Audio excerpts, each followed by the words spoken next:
What up mga choice? So again, this is Mark and welcome to our channel. So welcome sa Geek Scroll Computer Trading.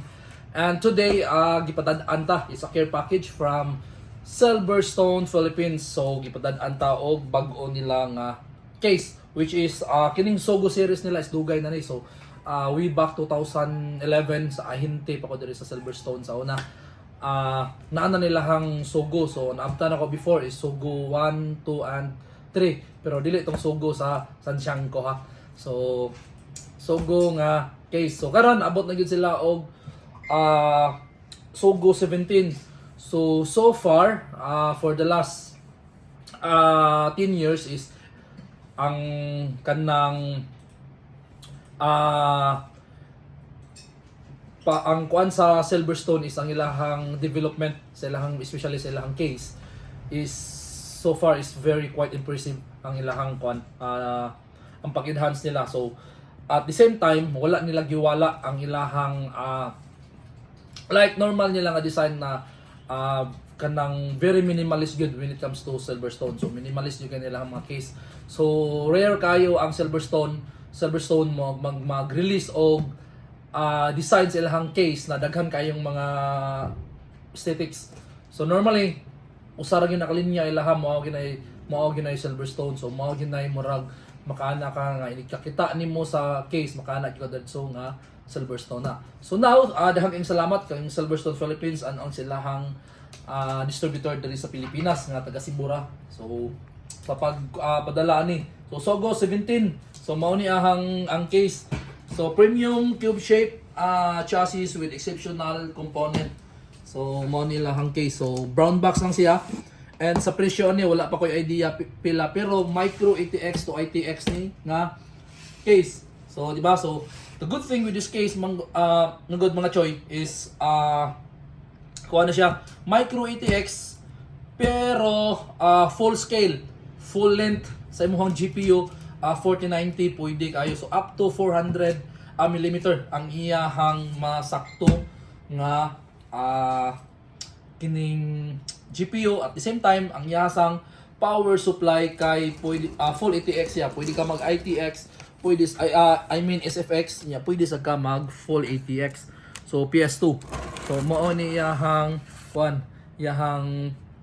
power supply nga masakto. So atong abrihan mga choy para ato makita kay wa pa sa ko kakita ni personally aning Silverstone Sogo 17. Alright, so wala. So mao ni siya mga choy. So mao ni iyahang case. So atong balihon na. So naka brown box lang siya.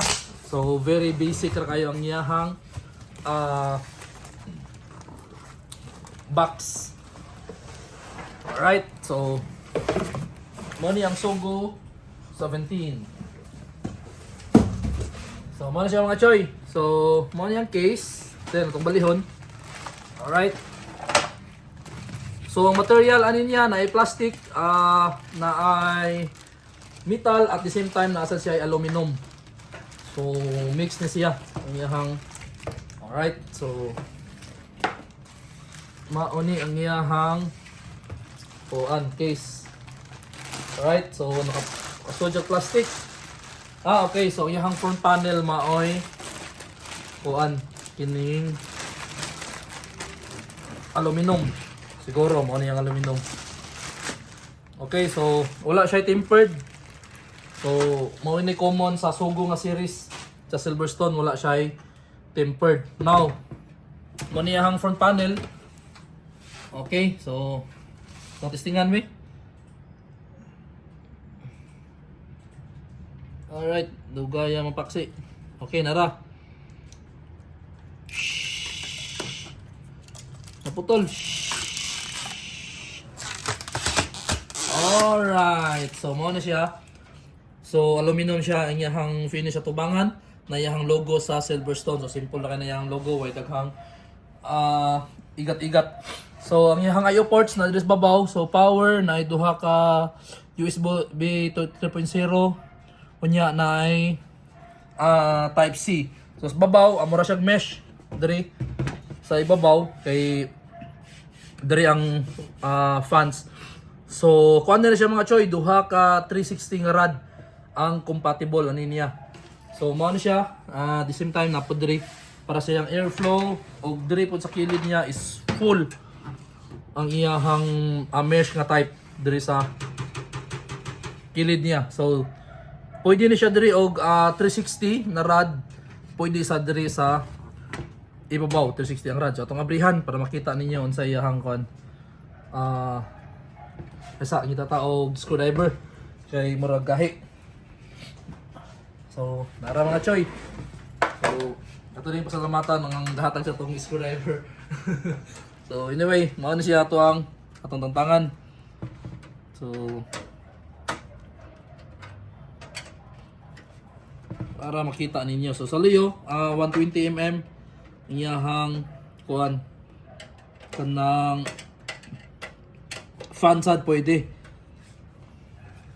So ang power supply an nato ani niya na ani siya diri nga side ang power supply dinara ni siya cable niya nga mag-connect dito sa sulod. So diri ang motherboard.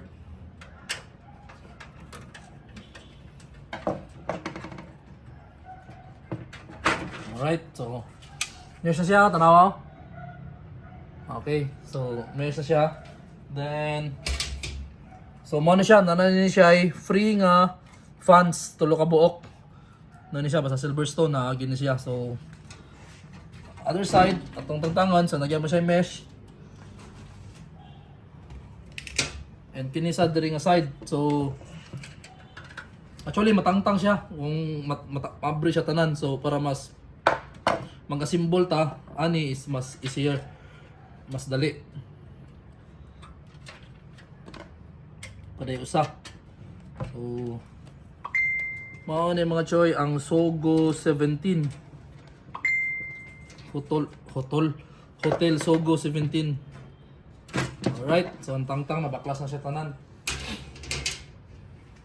So mao ni mga choy, so diri nga side which is ang power supply and diri ang motherboard. Unya diri nga side is ang kuan sa ibabaw.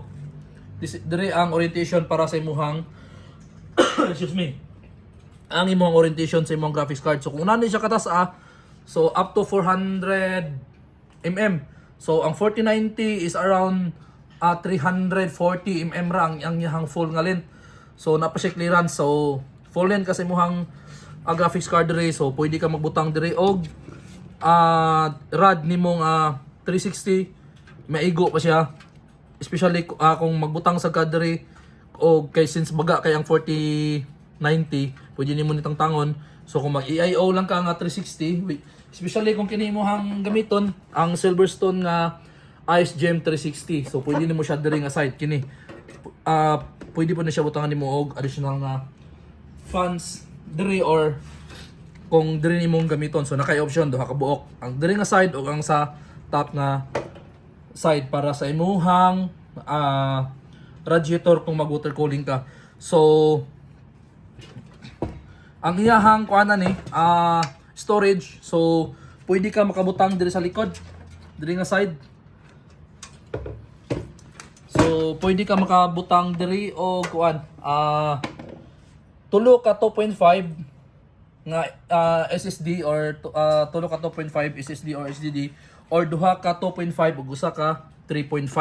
So diri nga side. So no, sa pikas nga side nara day. So diha nga side. So mao na siya mga choy na diri ang iyahang kuan orientation para sa iyahang storage devices nimo. So naasad siya ay kuan diri agyanan sa hangin sa ato ubangan. So if you are looking for a case nga gusto nimo og sleek design, very minimalist and yet dili ka mag problema sa especially sa imong especially karon very important ang graphics card. So if ganahan ka gusto ka gamay nga case pero kasya kayo imong 4090 even mag 1200 or 1500 watts ka nga full ATX nga power supply. So this case is very recommended. So very minimalist ang design. If you can see, walay dahang RT, di ba? So mao gyud na kanindot sa Silverstone nga very kanang simple ang iyang design pero kanang kuan kayo nimo tanawon kanang makapaghinambog ka ba. So mao gina, so ever since mao gina design sa Silverstone, bisan pag inyong i-review sa ilahang page, sa ilahang website ang history about the Sogo series. So gikan pa sa first na Sogo sa una, so sa Sansenchanko. So kini siya. Then ang iyang cables na diri sa sulod. So ano siya?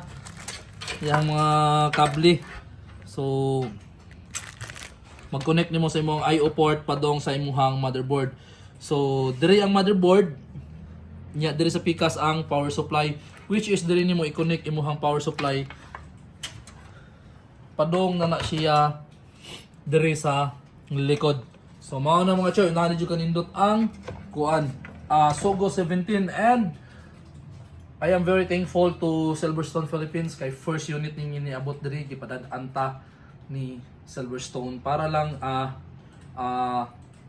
for unboxing and overview of the case. Ipakita sa inyo kung unsay mga basic features niya. So, di ba? So, kini siya una nila siya kadak pero wala gyud siya, very minimalist, pero wala gyud siya tipid, no? Wa siya gitipid ni Silverstone. So, quality sa material gigamit, very gahi kasanan.